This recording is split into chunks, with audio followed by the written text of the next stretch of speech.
വാഴത്തയുണ്ടോ? എണീറ്റ് രണ്ടുപേരും. ഞങ്ങൾ രക്ഷകർത്താക്കൾ ഇവരുടെ സ്കൂളിൽ പ്രോഗ്രസ് കാർഡ് ഒപ്പിടാനല്ലാതെ ഇന്നേവരവിടെ പോയിട്ടില്ല. ചുമ്മാതല്ല ഒരിക്കൽ ചീത്തയായ പിള്ളേരാരും പിന്നീട് നന്നാവത്ത്. അത്ര പ്രോത്സാഹനമല്ലേ കൊടുക്കുന്നു. പഠിക്കാൻ പറ്റുന്ന സമയത്ത് പഠിക്കണം, അല്ലാതെ കളിച്ചടന്നാലേ ഇങ്ങനൊക്കെ സംഭവിക്കും. ഇനി മുതൽ നമ്മുടെ ലൈഫ് പെണ്ണുമില്ല തല്ലുമില്ല.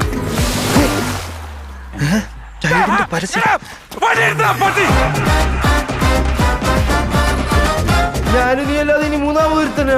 അവൻ ഇനി ഇടിച്ചുറക്കം ഞാൻ. അവരുടെ പേരെന്താ? റെഡി. നല്ല തൊരിഞ്ഞ പേര്.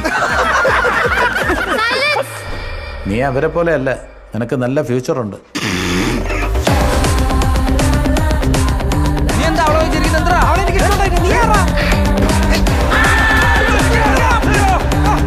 എന്നെ എവിടെയെങ്കിലും വിളിക്കാം.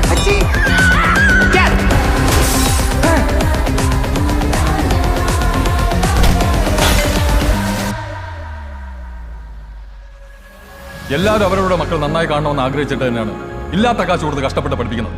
നിങ്ങളുടെ മക്കളുടെ തലവെട്ട് എന്ന് കണ്ടോ അന്ന് തീർന്നതാ. പറയാനുള്ള കാര്യങ്ങൾ അപ്പപ്പ പറഞ്ഞേക്കണം. എത്ര ആൾക്കാർ കൂടി നിന്നാലും പറഞ്ഞേക്കണം. അങ്ങനെയൊക്കെ പറഞ്ഞ് മാനം കെടുത്തിയാലേ ഉമ്മാരൊക്കെ നന്നാവുള്ളൂ.